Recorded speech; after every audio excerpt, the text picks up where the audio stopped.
Parce que nous, on condamnait Kabila, et Kabila, il a exagéré, parce que Kabila a nommé plus de 24 généraux d'une communauté qui a moins de 60 000 habitants. 24. Moi, je suis à 1 500 000 habitants, à peu près, si pas 2 millions. Je n'ai même pas un seul général. C'est Tutsi, donc, des Rwandais, ils parlent le Kinyarwanda. Ruberwa parle la même langue que Kagame, avec orthographe, les alphabets, tout. Je suis un des rares qui détient les secrets de tous les méfaits que ces gens dits Banyamulenge ont fait à l'est du pays. Et je vais vous dire comment ils l'ont fait. Le salon, c'est Kinshasa. Mais quand au salon, on ne fait que chanter, danser, se saouler, dormir, les chambres ne sauront pas ce qui se passe dans le palais. Parce qu'à Kinshasa, même les gouverneurs ou qui que ce soit, à partir de 9h, on a déjà au moins 3 millions de soulards. Est-ce qu'ils sauront de ce qui s'est passé à Beni? Vous savez que Mandela a été déclaré terroriste par ces mêmes blancs-là. Moi, c'est ma sanction. Oh, on va geler tes avoirs. Est-ce que j'en ai d'abord? Vous êtes venu porter une veste qui n'avait pas sa taille, ne sachant pas qu'est-ce qu'il y a dans l'emballage. Je veux dire vraiment, aide-moi à me sauver. Et la poule tend le cou au serpent. Le serpent s'envole, il traverse la rivière. Et il se pose à terre. Il dit au serpent maintenant de descendre. Le serpent lui dit que ça fait 3 jours que je n'ai pas mangé. Et à un moment, peut-être c'était vrai ou faux, mais quand Mobutu disait que Nati Mote Manangai na béret rouge, ça renforçait même psychologiquement. Vous vous sentez que vous avez une armée. C'est comme si tu mélanges la musique de Jean Goubal avec la musique de Fali Poupa. Ça ne se ressemble en rien. Je parle des erreurs de Kabila, les gens me disent toujours, mais vous avez été ministre de Kabila, non? À part au Congo, je peux être ministre où?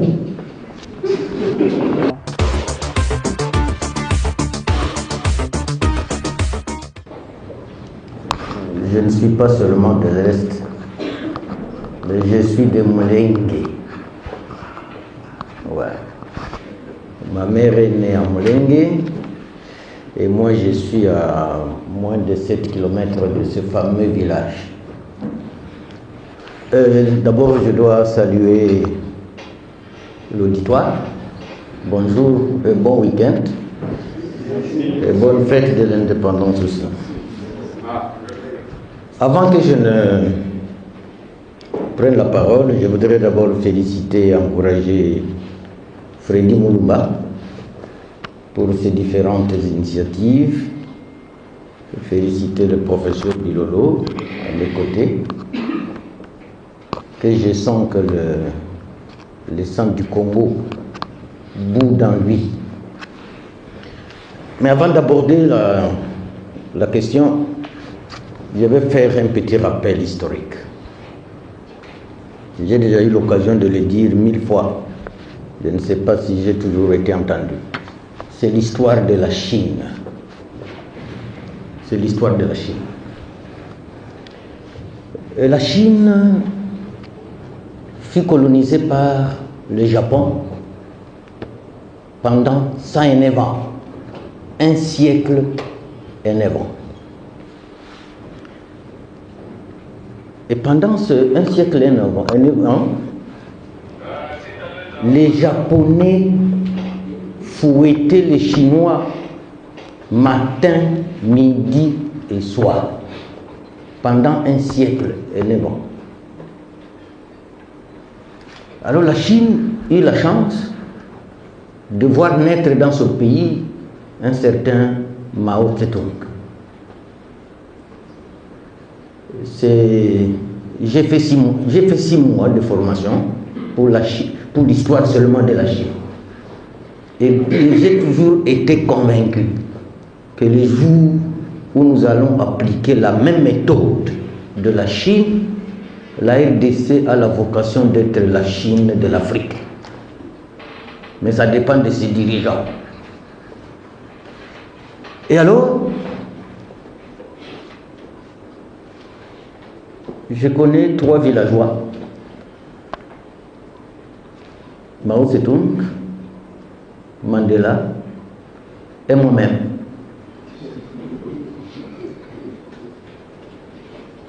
Mao Tse-tung a porté ses premiers souliers ses premiers souliers à 13 ans.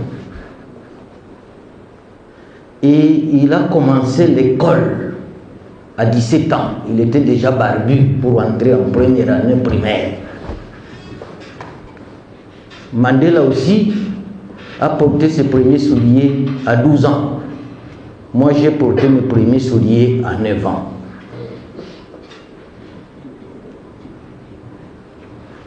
Et alors, l'histoire de la Chine décrit que Mao aurait fait 8000 km à pied en se promenant dans la Chine. Et il a découvert la réalité de la Chine. C'est comme ça que sous la colonisation japonaise, il prit l'initiative de libérer la Chine, mais par la lutte armée.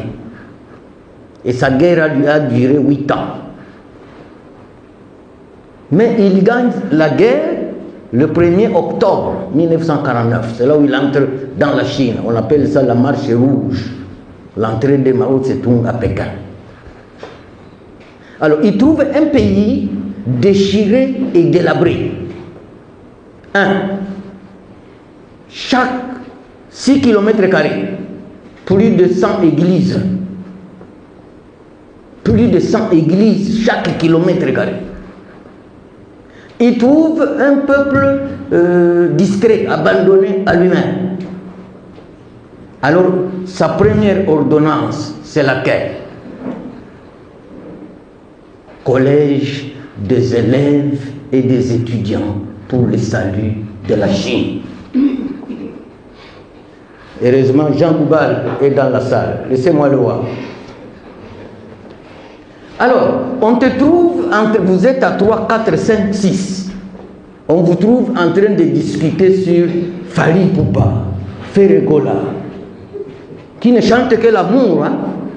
Koffi Olomide, l'amour. Bon, moi, Jean Goubal, je te suis, je sais de quoi tu chantes. Donc, en vous trouvant en train de parler un sujet qui n'a pas de lien avec le salut de la Chine, 6 mois de prison pour aller vous nettoyer la mémoire. 6 mois de prison. Et il y a une brigade, c'est le collège des élèves et des saluts et les étudiants pour le salut de la Chine. Il y a une brigade. Et après, Mao trouve un peuple paresseux qui ne peut pas travailler. Alors il impose la Chine verte. Chacun doit travailler.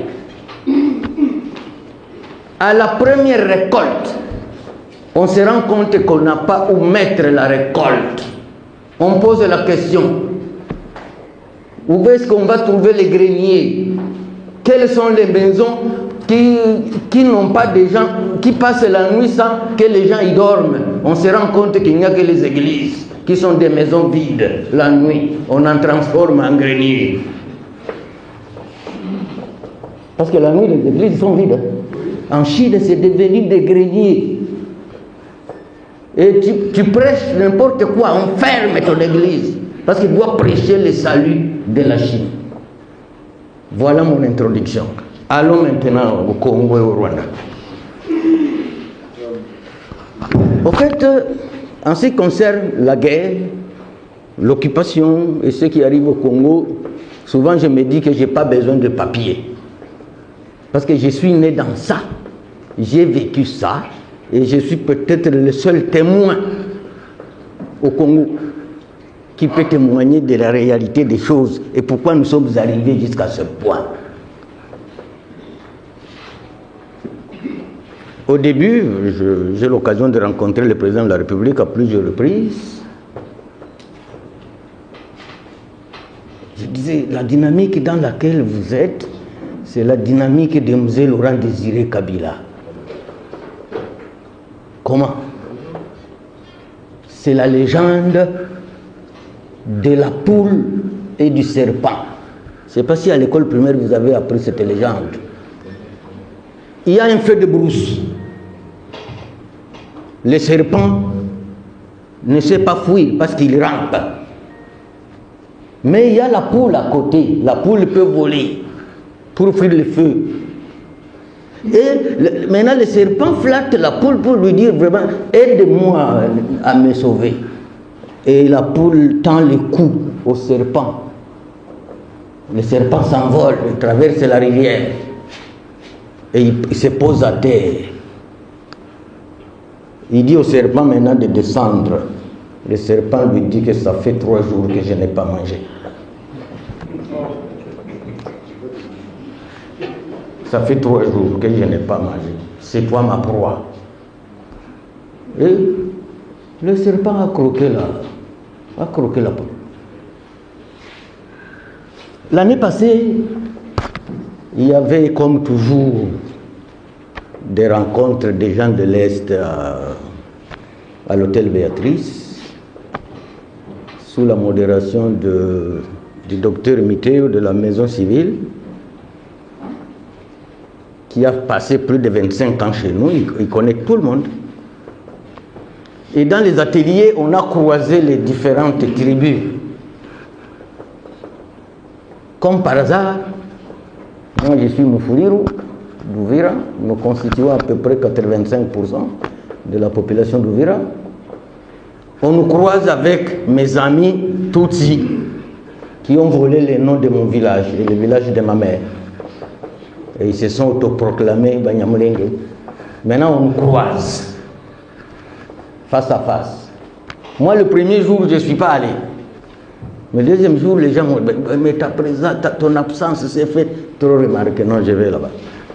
Maintenant, on nous croise, que nous devons discuter face à face. Quand j'entre dans la salle, et tous s'exclament, ah, ok, c'est bien que tu sois là. Il me pose la question. Monsieur Bitagoué, vous dites à travers le monde que vous nous avez vu venir. Depuis quand vous nous avez vu venir? Alors que nous sommes là-bas depuis le XVIe siècle. Est-ce que toi tu étais là au XVIe siècle? Je leur dis, je regrette de vous dire que mes yeux n'ont jamais été opérés. Les mêmes yeux qui vous ont vu venir, c'est sur mon visage.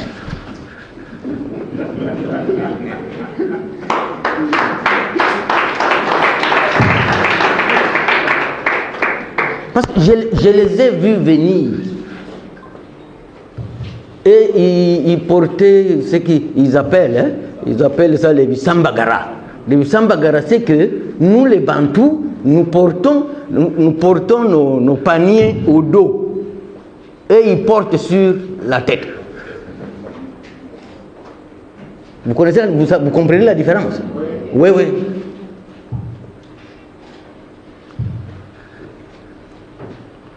Maintenant, quel est notre malheur? Notre malheur, c'est l'inattention et la naïveté. Nous sommes naïfs. Nous sommes naïfs. Et nous ne serons pas le premier peuple d'un pays à être liquidé. J'ai dit, nous ne serons pas le premier. Parce que les Américains, les anglo-saxons ont liquidé toute la race de peau rouge. Les Indiens. Ils les ont liquidés. Et ils se sont accaparés de leur pays, devenus États-Unis d'Amérique. Où est l'Irak?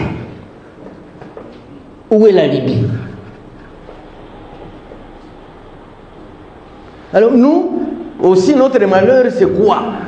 C'est d'avoir installé la capitale à Kinshasa, où il fait très chaud. Il fallait que la capitale soit dans un coin où il fait frais. Parce que dans le froid, on réfléchit. Cette ville devait être une ville culturelle et non une ville politique. Parce qu'on ne pense à rien sur l'avenir et le sort de la République. Peut-être Charles Onana va venir nous réveiller pour dire peut-être il faut créer un centre de formation civique et de veille patriotique. Parce que si nous restons dans le même état d'esprit, il n'y a pas de Congo dans 20 ans, il n'y en aura pas. Il n'y en aura pas. Ce pays va disparaître.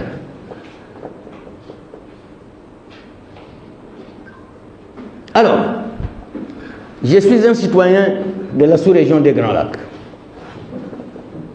Parce que j'ai la chance de parler presque tous les dialectes du Kivu, ou écouter les Kirega, les Machi, les Kinindu, les Kibembe et autres. Si je ne parle pas, j'écoute. Je parle Kirundi, je parle Kinyarwanda, je parle un peu de Kiganda. Maintenant, quand on va dans les négociations à Nairobi, au Burundi, on puise aux gens qui ne comprennent aucune langue de ces pays pour aller négocier. C'est comme si tu places les joueurs de basketball pour aller jouer le handball.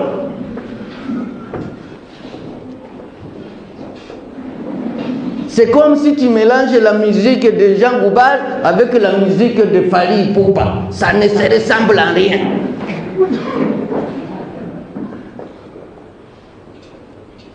C'est ça l'inattention et la naïveté. Quand je parle des erreurs de Kabila, les gens me disent toujours, mais vous avez été ministre de Kabila, non? À part au Congo, je peux être ministre où?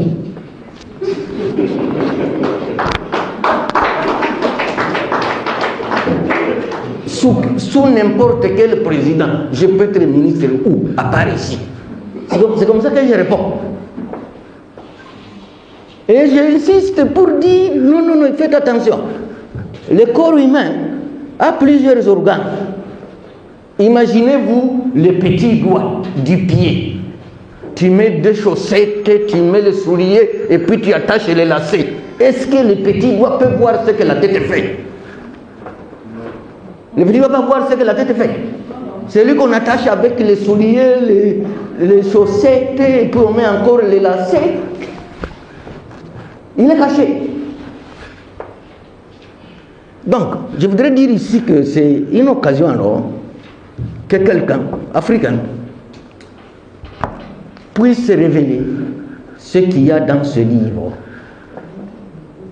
Et comme a dit le professeur Bilolo, Kabila avait acheté des dictionnaires pour toute la population, toute la crème. Hein.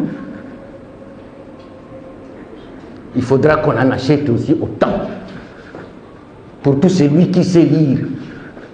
Tout celui qui sait lire. S'il faut les traduire, tant mieux. En Swahili, en Lingala, en Chilou, en Congo, je ne sais pas. Alors, notre malheur est que nous sommes seuls contre tous. Et si nous-mêmes nous ne nous défendons pas, nous sommes condamnés à disparaître. Je vais vous parler de comment nous sommes arrivés là où nous sommes. Bon, Mobutu a fait son temps. Nous nous sommes opposés. Moi, j'étais un des plus grands opposants à Mobutu sans l'avoir vu jusqu'à sa mort. Mais il avait une qualité, l'unité nationale. Ça, on ne peut pas renier cette qualité à Mobutu.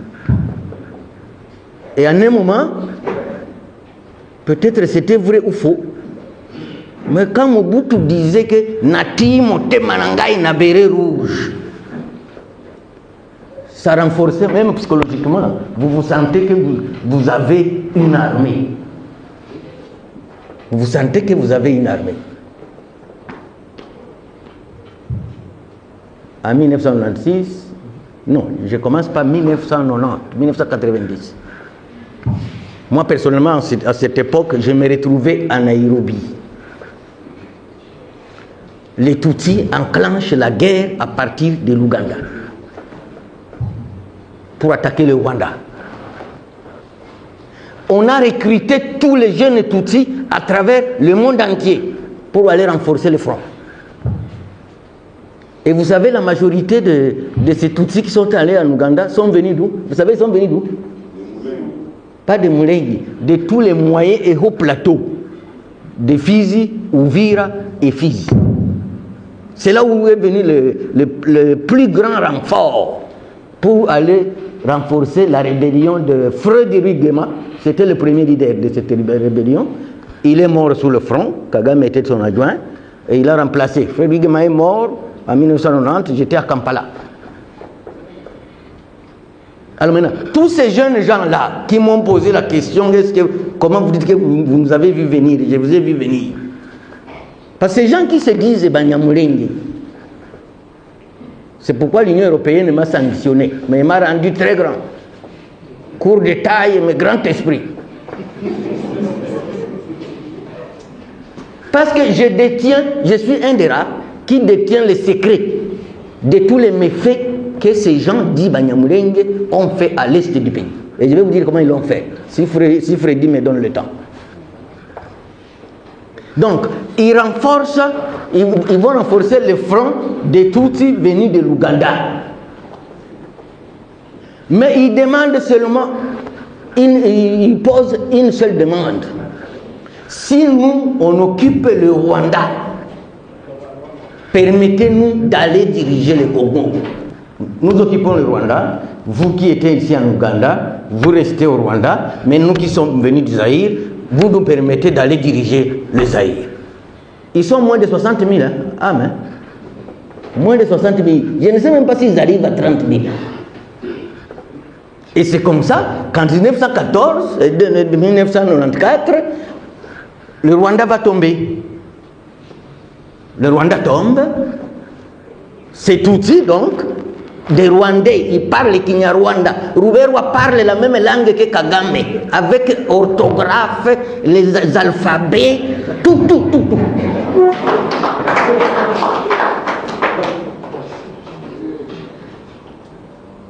Alors c'est comme ça que Charles le dit, Charles le décrit comment les anglo-saxons ont déployé tout leur arsenal militaire en Ouganda, en Entebbe, pour renforcer maintenant le nouveau régime Tutsi au Rwanda de Kagame.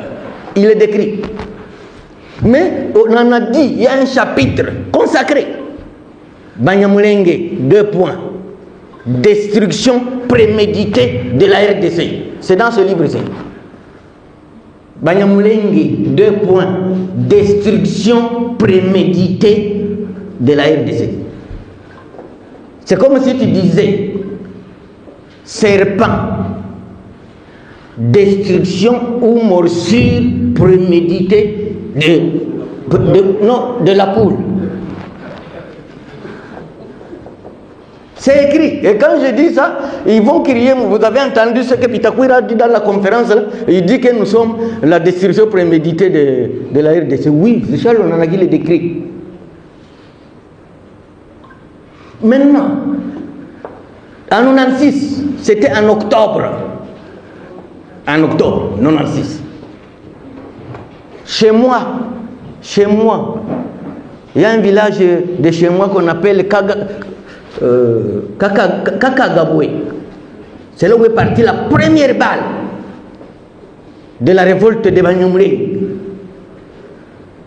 Ça s'est mué plus tard en Afdel. Nous est venu porter une veste qui n'avait pas sa taille. Ne sachant pas qu'est-ce qu'il y a dans l'emballage.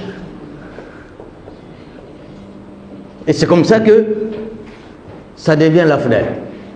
Chef de file, nous est Laurent Désiré Kabila. Mais nous qui étions dans les parages de Hewabora, on était encore des petits enfants, parce que nous on a grandi dans la guerre. Hein? La guerre de chez moi est terminée en 1975, où le dernier maquisard est mort, c'était en 1975. Sinon nous on a grandi dans les balles. Maintenant, Mouzé prend l'emballage sans connaître le contenu. Alors, je vous jure et je vous dis, et c'est ça mon combat, quelle que soit l'Union européenne ou autre, que nous vous sanctionnons. En croyant, comme on l'a sanctionné, il va se taire. Non.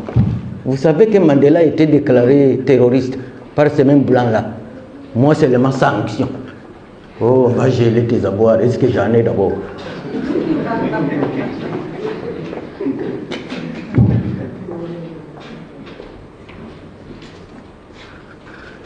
Ces gens, cet outil-là que vous voyez, comme dit le professeur, ils étaient venus en 96 croyant qu'ils vont exterminer tout le monde. Je dis bien exterminer tout le monde. Ils se permettaient de prendre toutes les clés de votre hôtel. Ils écrivent sur l'hôtel, il rafachoué, c'est-à-dire c'est saisi. Et ils partent avec les clés à Kigali. Ils vont faire 2 mois là-bas. Votre hôtel est fermé. Quant aux tueries, n'en parlons pas. Et quand ils disent, bon, il faut sanctionner Bitakwira, c'est parce qu'ils veulent effacer nos mémoires, qu'on ne se rappelle plus ce qu'ils ont fait comme méfaits. Enterrer les femmes vivantes, piler les enfants dans les mortiers. Ils se sont permis tous ces actes-là. Alors, bon, quand tu veux parler, il faut les sanctionner, il faut qu'ils se taisent. Ils rappellent les mal de ce qui nous concerne. Et comme ils sont parrainés par les Blancs, effectivement, ils croient que c'est la race supérieure. Je connais un vieux à moi qui avait fait garder ses vaches. Parce que c'était nos bergers. C'était nos bergers, ces gens. Il leur avait fait garder les vaches. Quand la FDL est venue, ou la révolte de Banyamulenge est venue, ils sont venus récupérer toutes les vaches et ils ont emmené au Rwanda. Pardon? Des criminels. Alors, tant que nous resterons naïfs, tant que nous resterons inattentifs, ce pays, nous le livrons à l'ennemi. Je vous informe que par notre naïveté, par notre inattention, il n'y a pas un mois, un officier de la même race là, qui a participé au massacre de Kassika, de quoi, on vient de le nommer à Bukavu, chargé des opérations. Il n'y a pas un mois. Parce que nous on condamnait Kabila, et Kabila, il a exagéré, parce que Kabila a nommé plus de 24 généraux d'une communauté qui a moins de 60 000 habitants. 24. Moi, je suis à 1 500 000 habitants, à peu près, si pas 2 millions. Je n'ai même pas un seul général.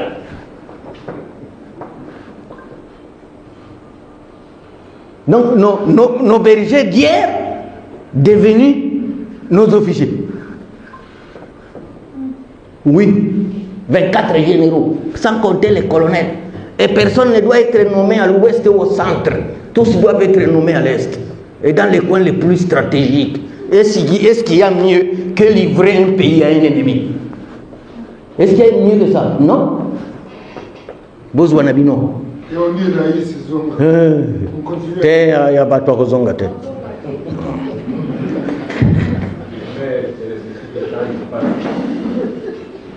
Donc, la complicité interne.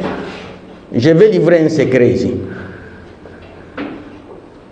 Vous savez que le découpage de 11 à 26 provinces, je vais vous livrer un secret. Il n'y a que le Grand Kivu qui a 3 provinces. Tous les autres grands espaces ont 4 à 5 espaces, à 5 provinces. Parce que le Grand Kivu devrait aussi avoir 4 provinces.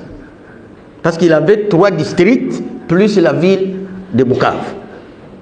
Kindu, Goma, Uvira chez moi, et la ville de Bukavu.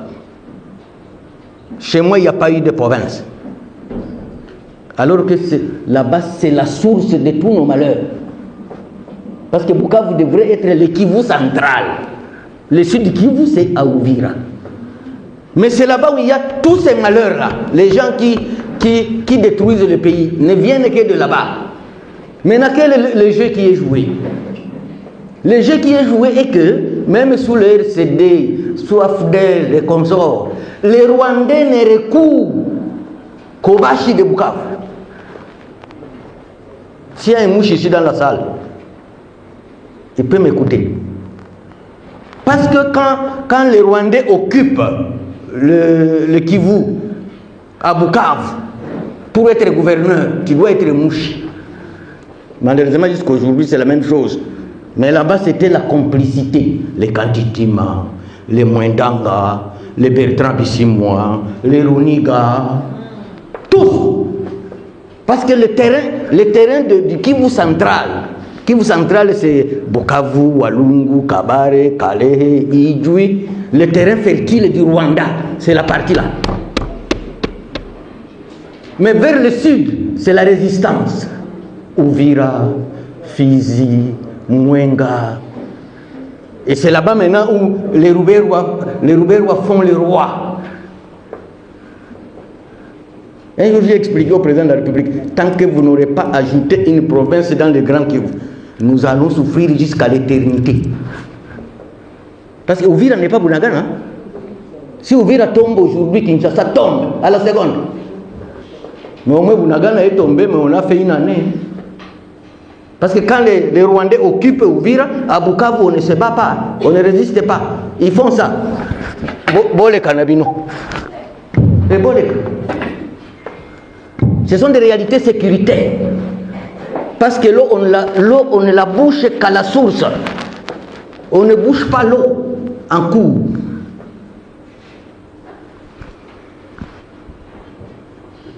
L'objectif du Rwanda et des anglo-saxons, c'est quoi? Charles Onana le dit. C'est le démantèlement de la République démocratique du Congo. Il faut démanteler. Maintenant, on se retrouve en face de deux réalités. Un pauvre fort et un riche faible. Vous avez déjà vu ça dans la vie? Que le pauvre est plus fort et le riche est plus faible. Même si les anglo-saxons soutiennent le Rwanda, qui a moins de 12 millions d'habitants, nous on est à plus de 120 millions. Ataoza Gizenyago. Même celui qui est né à 6 mois, il peut se poser la question, comme Dieu l'a fait, comme Dieu l'a remis en vie. Il va se poser la question, mais qu'est-ce qui m'est arrivé? Et vous entendez ce que les Occidentaux disent, les Anglo-Saxons, depuis qu'on a pris l'initiative qu'il faut intégrer les jeunes résistants pour devenir réservistes. Vous avez entendu leur message? C'est la ligne rouge. Et pourtant, si le front aujourd'hui, on a tenté de les geler, c'est à cause de ces gens.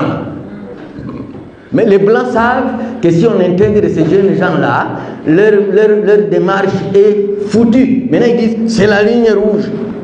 Comme si pour organiser notre armée, on doit aller demander l'autorisation à quelqu'un.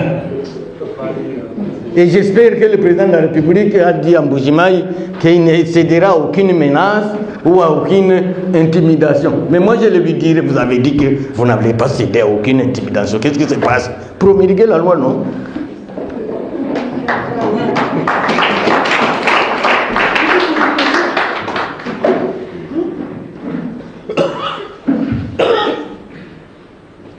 C'est nous qui facilitons le Rwanda à faire de nous ce qu'il a fait. C'est nous-mêmes. Parce que si moi je suis président de la République aujourd'hui, ma plus grande décision que je prendrai, c'est laquelle?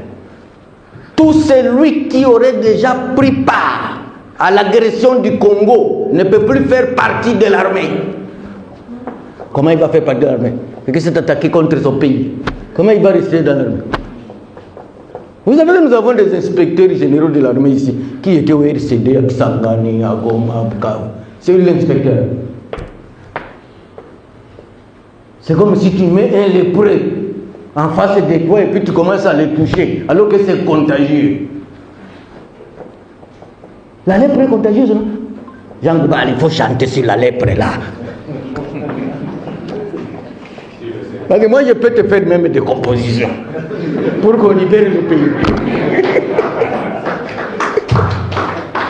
Les musiciens ont un grand rôle à jouer pour notre libération. Moi, j'étais ami personnel à Myriam Makeba. Je l'ai rencontrée en Guinée-Conakry. Et cette dame m'expliquait, vous savez que ce que le Rwanda fait face à nous, ce n'est même pas les 1 dixième de ce que les Blancs ont fait en Afrique du Sud. Ce n'est pas les 1 dixième. Mais Myriam Makeba me disait, parce qu'elle parlait parfaitement Swahili, elle a fait son exil en Tanzanie. Et elle me disait, Kijana, muziki wangu umekomboa Afrika ya Kusini. Ma musique a libéré l'Afrique du Sud. Parce que c'était une femme qui veut faire un concert avec 1 million de participants. Et chacun a payé. Et elle a envoyé 70% de ses recettes au Maï Maï d'Afrique du Sud. Sizo Mkonto. La lance de la patrie. C'était des Maï Maï en Afrique du Sud. Ils ont fait la lutte armée pour s'opposer à l'apartheid. Alors je vais terminer, je suis sûr que Freddy m'a prévenu qu'il faut donner plus la parole aux participants. Mais je voulais interpeller les amis pour dire, nous devons nous réveiller. Et le réveil ne peut pas partir d'un salon. Le Congo, c'est comme un pays à 26 chambres. Le salon, c'est Kinshasa. Mais quand au salon, on ne fait que chanter et danser, se saouler et dormir, les chambres ne sauront pas ce qui se passe dans le palais. Parce qu'à Kinshasa, même les gouverneurs ou qui que ce soit, à partir de 9 heures, on a déjà au moins 3 millions de soulards. À 9 heures, il y a au moins 3 millions de soulards. À ça, alors quand il y a déjà 3 millions qui sont déjà ivres, qu'est-ce qu'ils sauront de ce qui s'est passé à Beni ou à Minembwe? Ils ne sauront pas. Ils ne sauront pas. Moi, j'ai vécu dans un pays comme le Burundi. Il y avait une police contre l'alcool. On ne peut pas boire avant 17 heures. Oui, pas de bar après 23 heures. Pas de musique, sauf les boîtes de nuit. Et ta boîte de nuit, la musique ne doit pas sortir dehors. Il faut conditionner à ce que ça ne sorte pas. Mais moi, je suis entouré par 6 églises. Et chacun met ses musiques les plus hautes, parce qu'eux-mêmes sont en concurrence. Alors un jour, j'étais allé visiter le vieux Païpaï, vers ma campagne, et je trouve à gauche une église, à droite, nord, sud, est, sud-ouest. Il n'y a que des... Mais mon vieux, tu dors comment ici? Il dit non, non, j'ai acheté une grosse baffle plus qu'elle est l'heure. Je vais commencer à mettre le Luambo. Je crois que c'est mon cas. Je vous remercie.